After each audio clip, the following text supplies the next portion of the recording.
seumur hidup.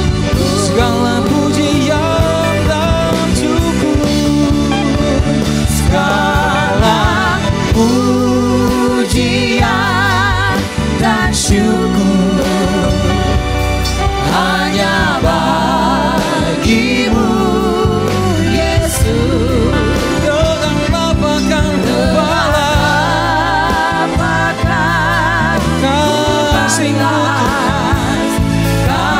kasih-Mu, segala hormat kemuliaan, segala hormat kemuliaan hanya layak bagimu. Ku sembah Yesus seumur hidup. Hidupku menggenapi firman-Mu, hidupku menggenapi firman-Mu. Tanda mujizat sertai tiap langkahku. Kau bersamaku di dalamku, jadi bukti kebesaran. Hidupku menggenapi firman-Mu, hidupku menggenapi firman-Mu. Tanda mujizat sertai tiap langkahku. Kau bersamaku di dalamku, jadi bukti kebesaran. Hidupku menggenapi firman-Mu, hidupku menggenapi firman-Mu. Tanda mujizat sertai tiap langkahku. Kau bersamaku di dalamku, jadi bukti kebesaran-Mu. Jadi bukti kebesaran-Mu. Jadi bukti kebesaran-Mu.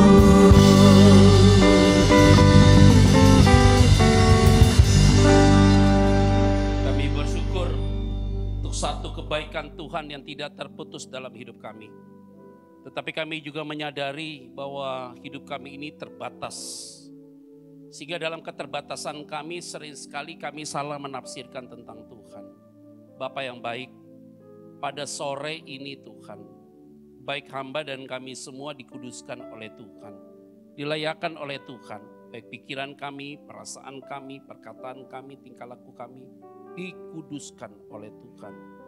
Biarlah kebenaran firman-Mu pada sore ini dan malam nanti, tidak ada satupun jemaat Tuhan yang datang yang tidak diberkati Tuhan. Semua pasti diberkati dan dilawat Tuhan. Gerakan langkah mereka Tuhan, sehingga hati mereka sudah siap untuk dilawat lewat firman Tuhan. Di dalam nama Tuhan Yesus Kristus kami berdoa dan mengucap syukur, semua diberkati Tuhan. Bersama saya katakan amin. Puji nama Tuhan, silakan duduk. Shalom. Hari ini saya menyampaikan sampai nanti. Ini adalah ibadah perdana jam 6.30. Jadi pasti temanya nanti bersambung. Biasanya begitu ya, bersambung. Jadi mau pulang-pulang, mau duduk-duduk lagi juga gak apa-apa. Nah, kita mau berbicara tentang taat dan setia, saudara. Nah, kalau kemarin minggu lalu, baru minggu lalu ya Wan? Ya baru minggu lalu ya. Cepat ya, 1 minggu ya. Minggu lalu. Ayo siapa yang benar gue kasih piring cantik coba. Minggu lalu ya. Baru minggu lalu, tiap minggu saya di sini. Kan saya yang punya FIFA. Ya Om ya. Nah, saya dapat saham kosong dari Om Kono. Jadi kita bicara tentang taat dan setia, saudara. Nah, kemarin kita bicara tentang perempuan Samaria. Bagaimana kita sebagai jemaat Tuhan jangan pasif tapi harus aktif. Tadi udah bagus tuh, yang pertama suaranya udah bagus. Ya, jadi kita tidak boleh pasif tapi harus aktif. Jadi apa yang kita sudah dengar, apa yang kita rasa, firman itu tidak boleh hanya buat komoditas diri kita sendiri. Tetapi bagaimana apa yang kita dengar, apa yang kita baca, kita renungkan itu bisa diaplikasikan dalam kehidupan praktis kita. Maka kemarin minggu lalu kita tidak diajarkan untuk ekstrim. Tapi mengikuti pola Yesus menerapkan pelayanan kepada perempuan Samaria. Jangan antipati dulu kepada seseorang. Kalau antipati dengan seseorang, bagaimana kita bisa menyampaikan Injil kepada dia?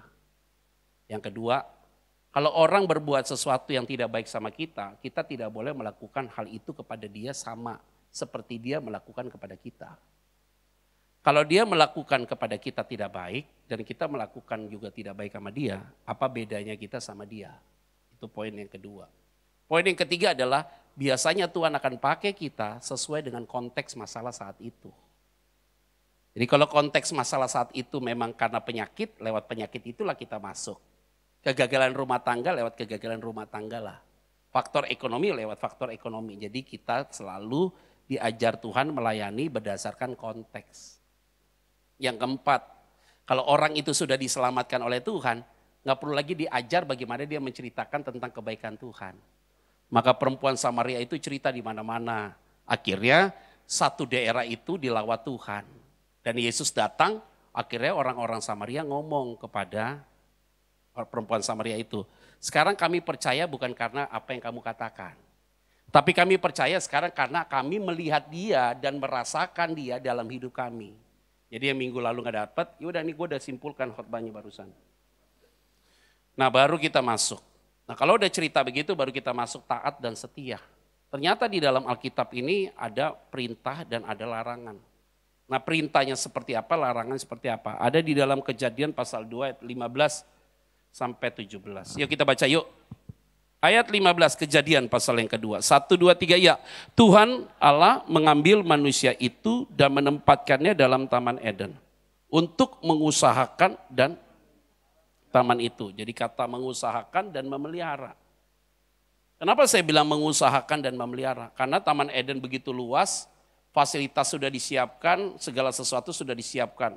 Tapi unik ya saudara ya. Nanti saudara kalau baca Alkitab sungguh-sungguh. Tuhan hanya mengizinkan kepada kita makan pohon yang menghasilkan buah yang berbiji. Jadi ternyata yang berbiji itu sehat sekali saudara. Jadi kamu harus makan buah yang berbiji kata dia. Jadi jambu merah bagus tuh. Jadi yang berbiji itu saudara. Mangga bagus itu. Salak. Tapi sekarang buah yang tanpa biji itu katanya yang paling bagus. Padahal itu racun. Ya, musangking bijinya makin kecil. Makin ngeri itu penyakitnya. Jadi makin gede makin mantap. Dihajar gelepok. Mangga tuh. Jadi semua itu diajar lewat firman sebenarnya. Jadi ternyata ya saudara. Kalau mau ikut firman Tuhan. Manusia itu sebelum jatuh dalam dosa.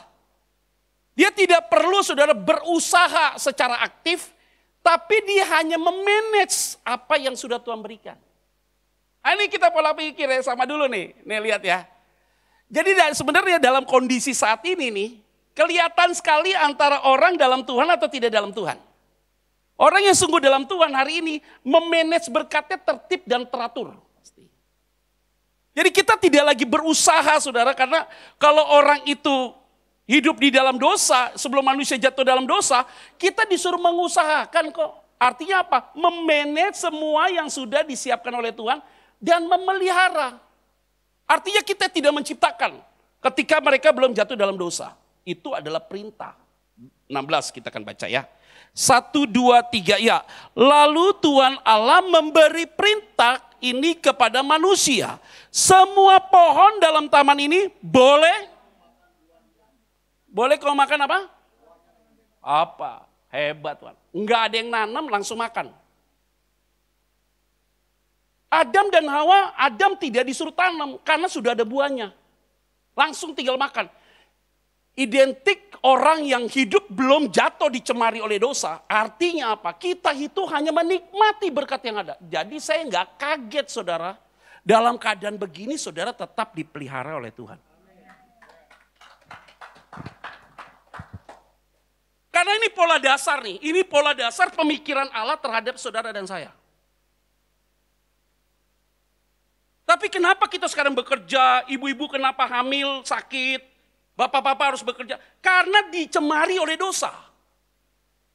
Kalau seandainya manusia itu tidak jatuh dalam dosa, Hawa waktu hamil 9 bulan tidak sakit. Bisa sambil baca Quran keluar tuh anak. Susah payahmu dalam mengandung itu setelah mereka jatuh dalam dosa. Artinya sebelum mereka jatuh dalam dosa, tidak mungkin ada susah payah dalam mengandung. Satu. Yang kedua, Adam terkutuklah tanah karena kamu Adam. Maka susah payahmu dalam mencari rezeki. Artinya sebelum mereka jatuh dalam dosa, Adam tidak perlu susah payah untuk cari rezeki. Kenapa bapak-bapak bekerja hari ini? Karena dosa. Kalau tidak karena dosa maka tidak hal itu. Nah ini pola pikir ini harus disamakan dulu supaya kita paham. Baru kita masuk ayat 17. Ini yang tidak menyenangkan untuk semua orang. Lihat baik-baik. 1, 2, 3. Ya. Tetapi pohon pengetahuan tentang yang baik dan yang jahat itu, janganlah kau makan apa? Sebab pada hari engkau memakannya, pastilah engkau. Ini kan masalah. Anak saya bilang begini sama saya, Pak, kenapa ya kalau Tuhan itu tahu kenapa taruh pohon itu? Kenapa dari sekian banyak boleh makan dengan bebas, hanya satu pohon yang gak boleh? Ini lagi ngajarin kita. Pasti saudara berdebat sama saya. Kalau Tuhan tahu, kan Tuhan itu maha tahu Pak. Dia adalah Alfa dan Omega. Artinya sebelum Adam dan jatuh dalam dosa dengan Hawa, Tuhan udah tahu. Kenapa Tuhan kasih kerjaan dengan larangan ini? Seharusnya Tuhan gak usah kasih larangan ini. Makan aja dengan bebas. Kenapa harus pakai larangan ini? Kalau Tuhan tahu mereka jatuh dalam dosa, itu berarti Tuhan menciptakan dosa. Dan jangan-jangan iblis berasal dari Tuhan. Logika bodoh jadi bodoh. Nah baru kita masuk nih pola pikirnya nih. Lihat baik-baik ya. Main bola 2 kali berapa menit Tuhan? 45. Kecuali semifinal dan final. Tapi kalau masa penyisian 2 kali berapa? Timnya Pak Iwan sama saya bertanding. Pak Iwan yang menang. Waktu sudah habis, gue gak boleh tambah. Karena waktunya sudah habis 2 kali 45. Main basket itu jumlahnya berapa orang? Gak boleh lebih 6. Lebih 6 dibilang orang gila. Naik motor itu buat berapa orang? Coba jadi 3, tangkap polisi. Sekarang kemana-mana harus pakai masker. Gak pakai masker ditegur. Ini kan aturan. Jadi kalau manusia dikasih kebebasan, manusia akan ingin menjadi seperti Allah. Maka dibuat aturan main, yuk boleh makan semua, tapi yang satu itu gak boleh. Supaya hidup ini tertib. Jadi aturan itu dibuat sebenarnya bukan untuk mengekang, bukan. Supaya manusia itu tahu bahwa kita itu tidak terbatas. Dan kita itu terbatas, sehingga kapasitas kita itu tidak boleh melebihi daripada Tuhan. Yang boleh punya kebebasan secara mutlak adalah Tuhan. Kita tidak boleh bebas secara mutlak. Tapi kita bebas hanya dulu untuk diri kita. Maka kita tidak boleh bebas kita diterapkan buat orang lain. Gak boleh. Saya ini paksa Pak Iwan seperti apa yang saya mau. Gak boleh. Itu berarti saya langgar HAM dia. Tapi kalau Tuhan boleh masuk ke dalam diri dia. Tuhan boleh masuk ke dalam diri saya. Tuhan boleh atur saya. Tuhan boleh atur Pak Iwan. Karena kenapa? Dia bebas lakukan apapun. Saya tidak boleh atur dia. Karena semua ada batasannya. Jadi ketika seseorang melewati kapasitasnya. Dia sudah salah. Makanya banyak orang stres, depresi, kenapa gara-gara? Karena pikirannya melampaui dari pikiran yang sesungguhnya. Kalau ini nggak tertib, pasti jadi masalah. Setuju nggak nih?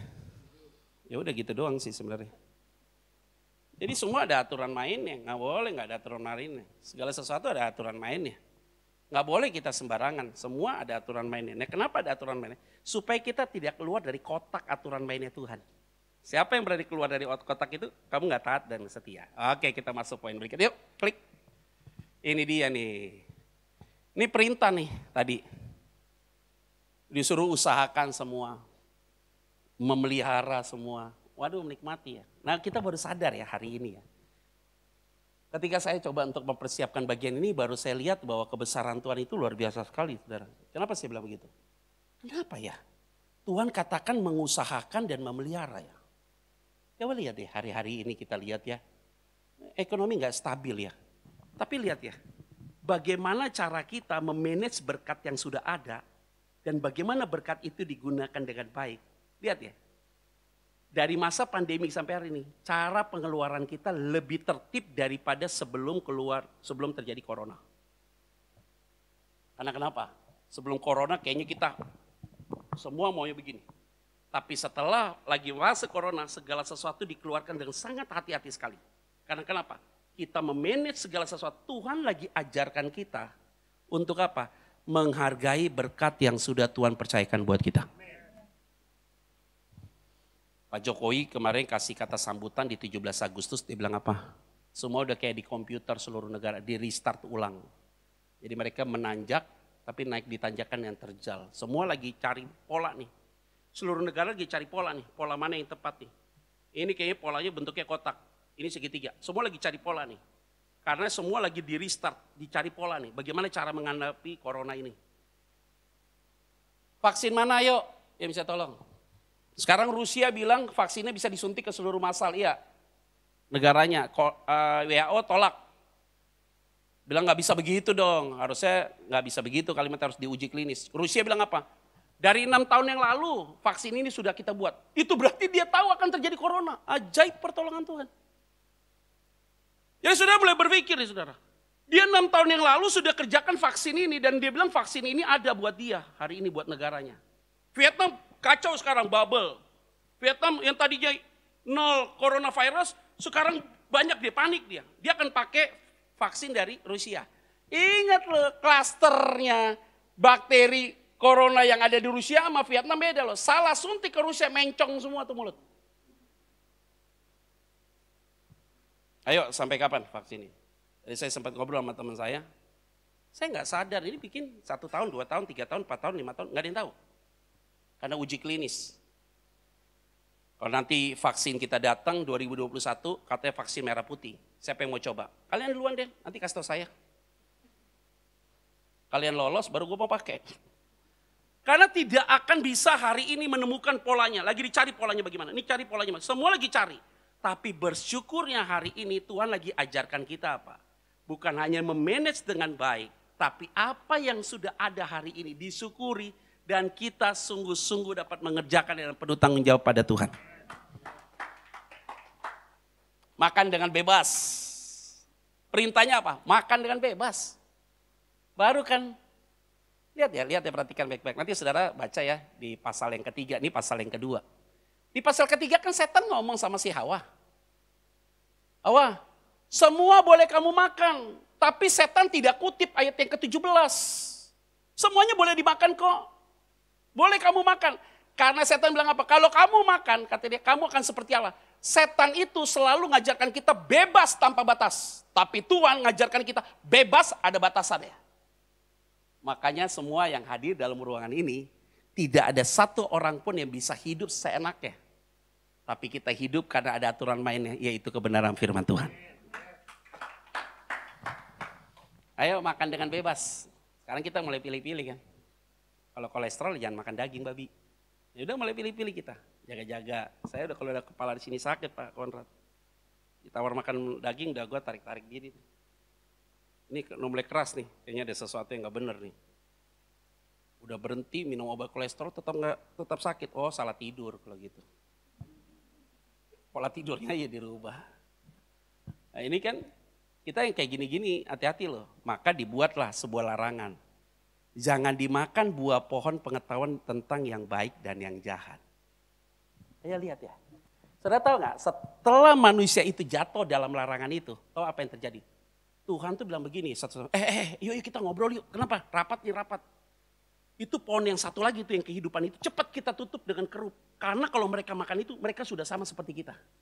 Sekarang orang lagi cari itu pohon ada di mana. Kalau lihat Taman Eden menurut peta dalam Alkitab, kemudian lihat peta dia posisinya di Irak. Posisinya di Irak sebenarnya Taman Eden ini. Lokasinya ada di Irak. Nah, saudara mau ke Irak, silakan berangkat duluan. Orang bilang ini ada posisinya di daerah karena ada sungai-sungai itu, pemecah-pemecah itu pasti ada di Timur Tengah. Jadi posisinya antara dengan Irak, saudara. Posisinya begitu. Orang lagi cari pohon kehidupan karena orang yang dapat ketemu pohon kehidupan hidup untuk selamanya. Ingat, hati-hati. Ini cerita udah lewat nih. Mulai nih semua orang hamba-hamba Tuhan mulai berpikir macam-macam. Makanya saya bilang, jangan menjadi seorang pelayan-pelayan Tuhan melampaui dari kapasitas di pikiran dia. Ketika dia melampaui dari kapasitas di pikiran dia, ingat dia mau jadi seperti Tuhan. Tenang, tahun depan akan terjadi begini. Bulan depan akan terjadi begini. Hati-hati saudara keluarkan kalimat itu. Karena kenapa? Jangan ambil porsinya Tuhan. Sekali kamu ambil porsinya Tuhan, kamu akan dilecehkan dengan peristiwa itu. Maka semua yang hadir di tempat ini, kita bersyukur firman Tuhan bilang apa? Jangan pikirkan hari esok punya kesusahan sendiri. Hari ini dengan penuh ucapan syukur. Ayo kita masuk yuk, poin berikutnya. Bantu saya klik yuk. Nah ini dia nih. Jadi dampak dari ketaatan ya. Yang pertama adalah hubungan tidak pernah terputus dengan Tuhan. Jadi kalau orang yang hidup dalam ketaatan, hubungannya dengan Tuhan tidak pernah terputus. Aduh, beda ya. Saudara kalau punya hubungan baik dengan Tuhan ya, ini datang ibadah begini, dengar firman Tuhan begini, hatimu beda. Beda loh saudara. Beda banget. Tadi pagi saya khotbah om, jam 9 om, di Cijantung. Gembalanya bisikin saya. Saya baru khotbah di situ 3 kali sih om. Minggu lalu saya khotbah karena gantikan pendeta sakit opname. Jadi akhirnya saya disuruh gantikan khotbah. Khotbah lah saya di situ. Saya khotbah tuh nggak bagus banget, mic-nya jelek. Beda sama ini. Orang FIFA. Mic-nya jelek nggak bagus gitu ya, selesai. Tadi pas sampai di gerejanya dijemput sama gembalanya. Pak Pendeta Albert.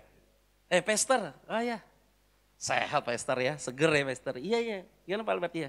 Aduh jemaat sayang kamu, kata dia begitu ya. Biasalah ya om ya. Gitu ya. Masuk ke dalam itu. Pastor tenang, nanti Pastor khotbah mic-nya baru Pastor. Kenapa? Jemaat ada yang ngomong sama saya. Setelah Pastor khotbah, ada jemaat datang sama dia bilang gini, saya mau belikan mic di gereja ini ganti baru semua. Supaya apa? Supaya khotbah yang tadi itu didengarnya jelas.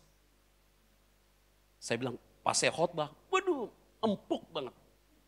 Saya turun di bawah, saya bilang sama gembala, mana lagi yang kurang kira-kira?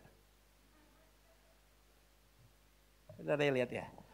Kalau orang punya hubungan baik dengan Tuhan ya, ini gereja ini nih. Dan kemudian gembala itu cerita sama saya, kita mau buat 2 kali ibadah nih Pak Pendeta, karena online-nya agak padat nih.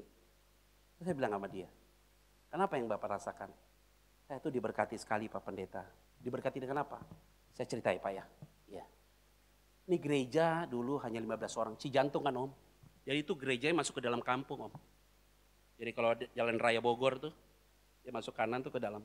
Itu di dalam kampung, di dalam kompleks kampung gitu ya. Tapi di kampung itu ada gereja yang besar, yaitu gereja mereka. Kalau nggak ada masalah, iya ini gereja bukan punya saya om. Pak Pendeta kata dia, ini mertua saya yang punya. Jemaatnya 15 orang, 30 orang dan segala macam. Dan akhirnya jemaatnya besar. Gara-gara kenapa om? Almarhum Pendeta Alex. Pendeta Alex Betani datang ke situ. Dia panggil dia, gerejamu akan jadi gereja yang besar. Dari mana om? Ini jemaatnya jemaat susah om semua. Tuhan taruh di hati saya gerejamu besar. Yuk jangan bangun gereja ini kecil seperti ini. Buat lebih besar lagi. Kapasitas buat 1000 orang. Yuk buat. Dia bingung lah, ini bagaimana caranya nih. Udah tenang. Tiba-tiba di khotbah Pak Alex turun ke bawah. Ini sekian tahun yang lalu. Tiba-tiba Pak Alex keluar, bawa uang cash, dikasih sekian. Uang rupiah itu saya nggak perlu sebut ya. Kasih langsung. Kaget Pak Petra. Air mata saya jatuh loh saudara. Bangun gereja ini, harus jadi besar. Tapi jemaat datang dari mana? Kamu punya iman, jalan. Karena saya ditaruh oleh Tuhan hati ini, gereja ini akan jadi besar. Jadi dengan uang itu dibangun gereja itu jadi besar. Dan jemaatnya rame. Pas kemarin Pak Alex meninggal gini, ini saya tahu gereja ini dimulai dengan orang yang punya hati yang tulus. Dan saya yakin Pak Konrad, tenang aja. Gereja ini perlahan, Pak Konrad punya dan Ibu punya hubungan yang tulus, semua punya hubungan yang tulus, Tuhan akan jadikan tempat ini berkat bagi banyak orang. Orang kalau taat, hubungannya tidak terputus dengan Tuhan. Pasti dia. Kalau dia taat, pasti dia tidak pernah hubungan terputus dengan Tuhan. Bagaimana caranya? Kamu bisa nggak berdoa sama Tuhan? Nggak bisa sama Tuhan, nggak pernah ngomong sama Tuhan. Aneh. Pasti tiap hari kita mau ngomong terus sama Tuhan. Saya nggak tahu ya. Ya, saya punya pengalaman pribadi. Setiap saat kayaknya ada aja yang mau dibicarakan sama Tuhan. Nih kayaknya bagaimana Tuhan ya? Kayaknya Tuhan buka jalan satu persatu yang sering sekali begonya saya ini dibuat sama Tuhan itu benar-benar jadi bego supaya dia jadi kelihatan pintar gitu loh. Jadi kadang-kadang kita ini terlalu pintar pakai ini, pakai ini, pakai ini. Ternyata ketika Tuhan kerjakan sesuatu so simple sekali. Dan itu yang tidak pernah kita pikirkan itu terjadi. Itulah hidup yang hari ini. Ada amin gak? Makanya kadang-kadang kalau saya lagi jalan keluar dari rumah, istri saya bilang, kenapa sih Pak berapa hari ini muka lu tuh sangat tegang sekali. Apa yang lu pikirin? Hanya gua dan Tuhan yang tahu. Ngomong sama dia belum tentu ada jalan keluar loh. Karena bagi saya, cara Tuhan bicara buat saya dan cara saya bicara, itu hubungan saya dengan Tuhan yang tidak bisa dicampur adukan dengan istri dan anak saya. Saya bangun tidur mikir, bangun pagi, kemarin tiba-tiba bangun 4:30 bangun, nggak bisa tidur lagi. Oh ini berarti Tuhan suruh saya bangun untuk saya berdoa. Nah berdoa saya bilang, ya Allah bilang, itu Ben Pak lu bangun pagi, itu Tuhan Yesus ajaib. Udah lu ngapain Pak? Iya lagi baca-baca, ini udah diam. Tapi ada sesuatu yang berbeda ya. Kalau kita punya ketaatan dengan Tuhan, ya ingat ya, tidak ada satu orang pun yang tidak pernah salah, tidak pernah gagal, tidak pernah jatuh. Ya, dan mungkin dalam pikiran kita, tingkah laku kita, perasaan kita, motivasi kita, mungkin aja kita ada kesalahan. Tetapi kita cepat berbalik supaya ketaatan itu tetap ada dan kemudian kita punya relationship dengan Tuhan baik. Kalau kita punya ketaatan dengan baik, relationship dengan baik, hubungan kita tidak terputus dengan Tuhan. Saya mau sampaikan kalau hubungan kita tidak terputus dengan dia, itu berarti tanpa kau bicara sama dia, dia akan lakukan perkara yang besar buat hidup saudara dan saya. Ada amin gak? Maka kalau kita punya hubungan yang setia, taat dengan Tuhan, saya yakin kok Tuhan tuh tidak pernah tinggalkan kita sedikit pun. Ada cerita di sini apa belum ya? Teman saya baru meninggal karena cancer, ibu-ibu ya, dari ujung kepala sampai kaki semua itu cancer semua. Kepala, otak cancer, jantung kena, ke hati kena, lambung kena. Aduh, seluruh tubuhnya. Terakhir kena bone, tulang belakang om. Dia mau flash begini, pas dia flash begini, tulang belakangnya patah om. Retak. Periksa, yang di jantung sudah nggak ada. Hati udah nggak ada, di tulang dari ujung ke ujung ada. Anaknya yang paling kecil sedih sekali. Dia baru meninggal 7 tahun fight dengan cancer. Anaknya yang paling kecil sedih laki-laki, paling bungsu. Om, aku udah gak mau berdoa lagi sama Tuhan om. Kenapa sayang? Mamanya sebelum meninggal WA saya, Petra, titip saya punya anak ya. You kenal anak-anakku, bahasamu lebih tepat dengan anak-anak saya. Waktu dia titip saya 1 minggu lalu tanggal 29 Juli, masih ada WA dia. Langsung saya berkomunikasi dengan anak-anaknya buat grup di WA, God is good. Terus kita buat Zoom meeting, kita ngobrol bertiga, 2 left, 2 orang kita saya suruh keluar, saya ngomong sama anak yang paling bungsu. Kenapa sayang kamu gak mau berdoa? Ngapain berdoa om? 7 tahun saya berdoa dari saya SD om berdoa. Mama saya minta disembuhkan. Anak laki satu-satunya. Mana om? Ternyata mamaku makin buruk om. Jadi Tuhan ini udah punya keputusannya sendiri om yang gak bisa diganggu-gugat dengan keputusan saya. Jadi ngapain saya berdoa? Tuh keputusan dia itu berbeda dengan kita. Wah ngeri loh. Kita kan berdoa nih om. Minta permohonan kita dijawab. Tapi dia punya keputusannya sendiri. Ya saya gak usah berdoa. Kenapa? Tuh dia yang putuskan sendiri. Anak milenial nih. Jadi untuk apa kita berdoa om? Kalau dia menentukan sikapnya buat kita bebas-bebasnya dia. Ayo jelasin ini bagaimana? Ini anak pintar banget. Saya minta A dia kasih B om. Ya udah saya gak usah berdoa. Suka-suka lu deh. Mau ke B mau ke C. Suka-suka lu deh. Tapi kalau Tuhan panggil mamamu bagaimana? Aku gak kecewa om. Tapi aku sakit. Lucu ya, nggak kecewa tapi apa? Sakit. Lebih baik kecewa, jangan sakit. Mamanya meninggal kemarin. Pas mamanya meninggal, bapaknya di rumah sakit, badannya kurus om. Bapaknya harus keluar rumah sakit untuk kubur ibunya. Bapaknya declare depan anak-anak, papa juga kena cancer. Lu dunia mau kiamat gak tuh bareng? Satu suffering sudah lewat, ketemu suffering yang baru. Ngomong apa yuk? Waduh, saya dengarnya sama istri saya, aduh. Sebut apa-apa. Ayo mau ngomong apa? Mau kasih penghiburan apa lagi ke mereka? Jangan sampai anakku tinggalkan Tuhan. Gak bisa dioperasi di sini. Karena ini penyakit kansernya beda. Jarang ada orang yang kena antara tenggorokan ke lambung di posisi tengah kenanya. Jadi operasi dari lambung. Kalau gak dari lambung gak bisa, RSCM bilang dibuka dadanya, di black di situ. Yang bisa lakukan itu hanya berhasil di Amerika. Ayo. Saya telepon anaknya bungsu, bagaimana sayang dengan papa begini. Udah biasa om, paling dipanggil lagi, gitu jawabannya. Akhirnya saya bilang ya, hidup ini ternyata tidak mudah saudara yang kita pikirkan dengan pemahaman kita hari ini. Saya belajar Alkitab, makin lama saya kelihatan bodoh sekali. Ketika kita mempersiapkan firman Tuhan ini, realita hidup di lapangan.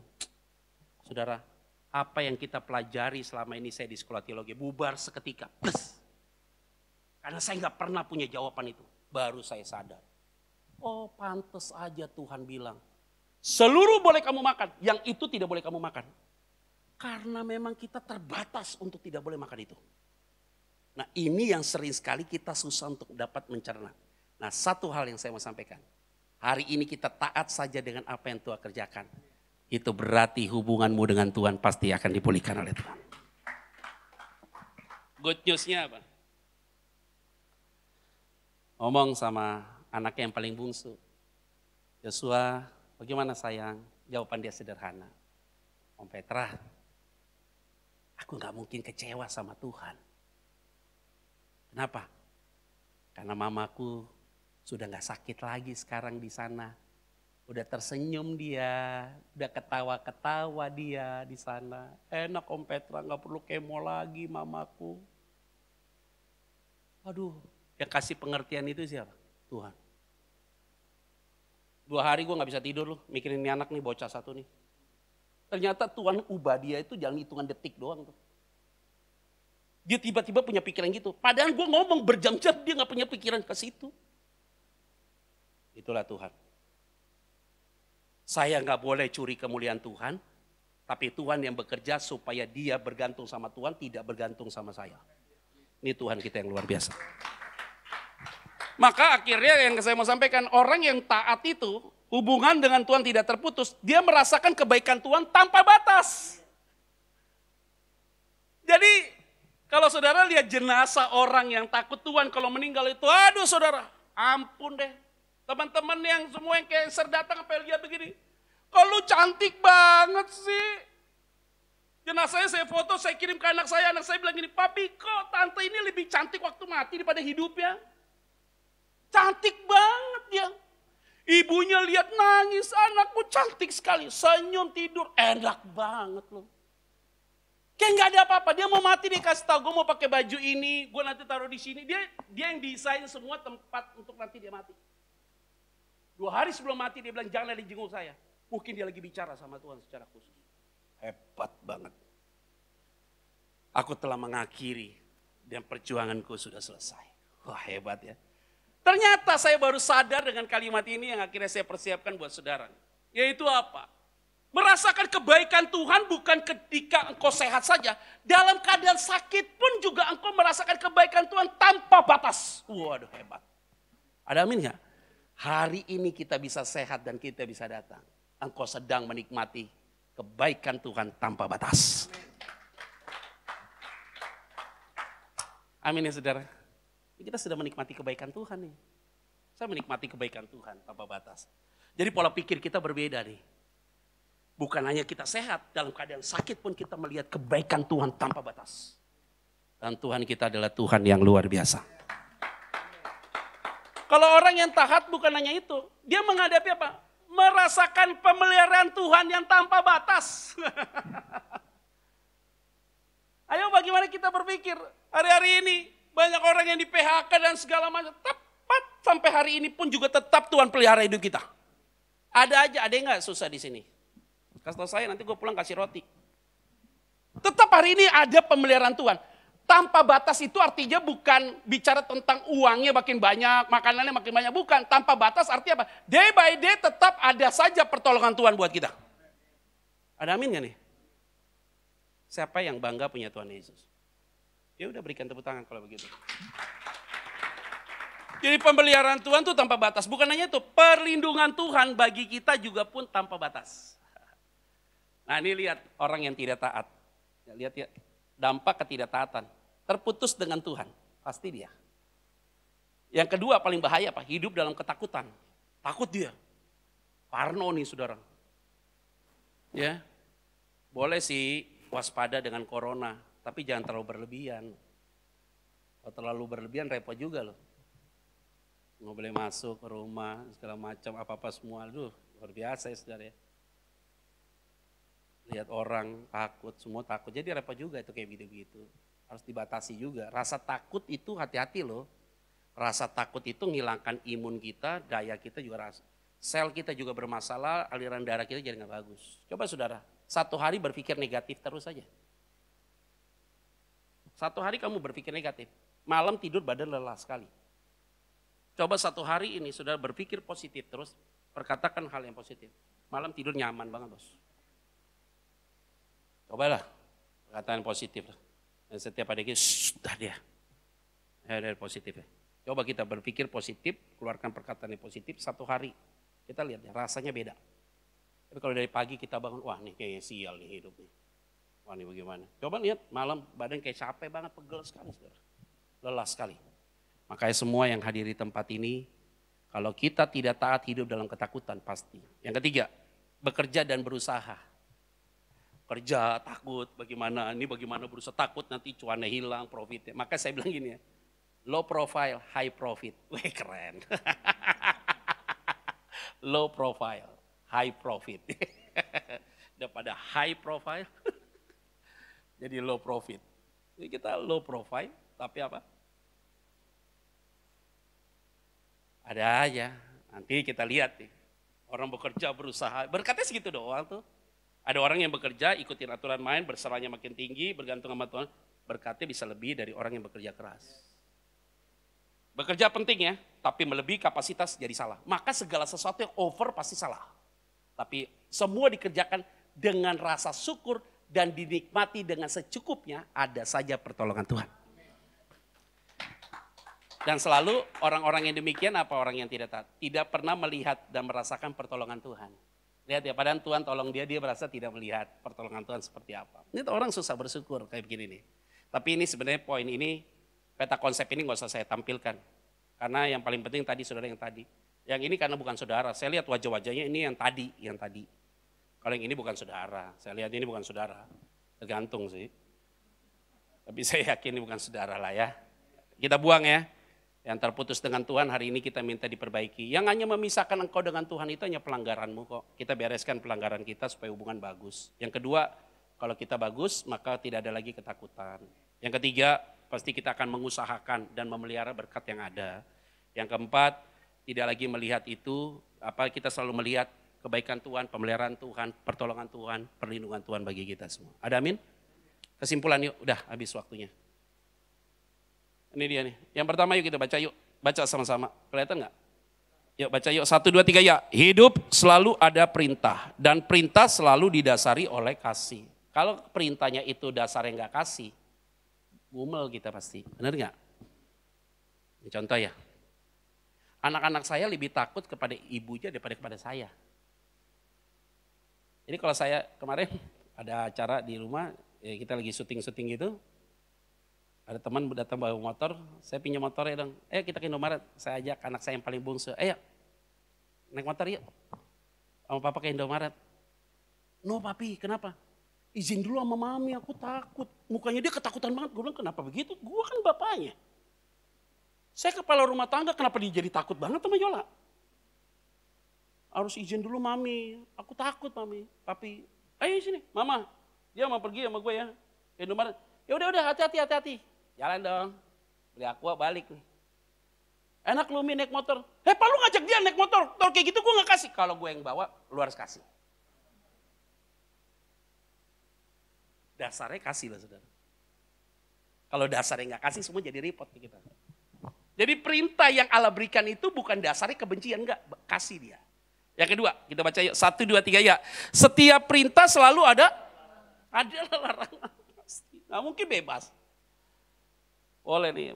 Ini sayang kamu boleh makan, yang ini kamu jangan makan ya. Kenapa? Jangan, kamu lagi asam urat, yang ini jangan dimakan. Kamu nggak asam urat boleh makan ini, tapi kamu nggak boleh makan ini, kenapa? Karena kamu kolesterol.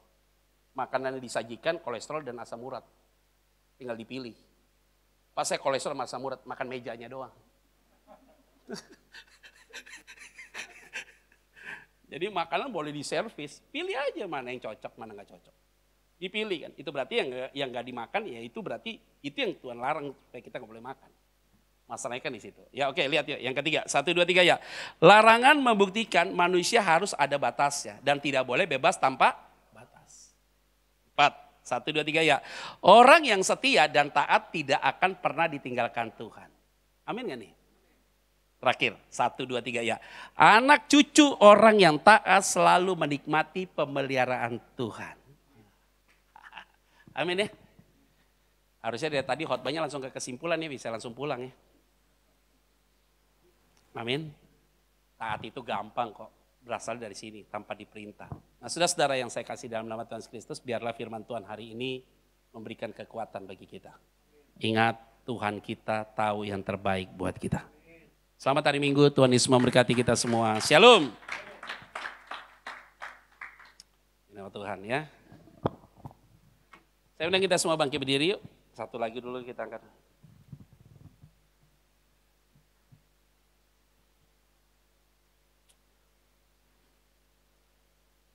Hidupku.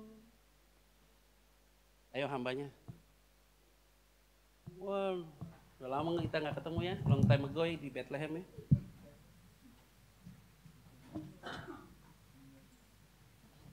Yuk.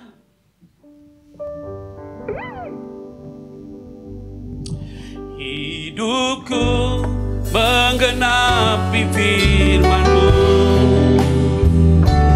tanda mukjizat sertai tiap langkahku. Kau bersamaku di dalamku, jadi bukti kebesaran-Mu. Hidupku menggenapi firman-Mu, tanda mukjizat sertai tiap langkahku. Kau bersamaku di dalamku, jadi bukti kebesaran-Mu. Hidupku menggenapi firman-Mu, tanda mukjizat sertai tiap langkahku. Kau bersamaku di dalamku, jadi bukti kebesaran-Mu. Jadi bukti kebesaran-Mu. Angkat kedua tanganmu, saya mau berdoa. Kami belajar lewat firman Tuhan ini Tuhan. Ketika kami taat dan setia, kami punya keyakinan teguh Tuhan tidak akan pernah sedikit pun meninggalkan kami. Perlindungan-Mu tanpa batas, pemeliharaan-Mu tanpa batas, kebaikan-Mu yang kami rasakan tanpa batas. Karena itu Tuhan, tidak ada satupun pulang dari tempat ini mengeluh kembali. Tapi kami belajar bersyukur dalam keterbatasan kami. Tuhan sedang bekerja tanpa batas. Karena itu setiap pribadi yang hadir dalam ruangan ini, Kami yakin tangan kami dipegang oleh Tuhan. Anak-anak kami dijaga Tuhan. Pasangan hidup kami dijaga Tuhan. Usaha bisnis kami biar Tuhan yang mengerjakannya untuk setiap kami masing-masing. Karena kami mengusahakan dan kami mengerjakan memelihara dengan baik karena kebaikan Tuhan. Diberkatilah setiap pribadi yang hadir pada sore ini. Di dalam nama Tuhan Kristus kami berdoa dan mengucap syukur. Semua diberkati Tuhan bersama saya katakan amin.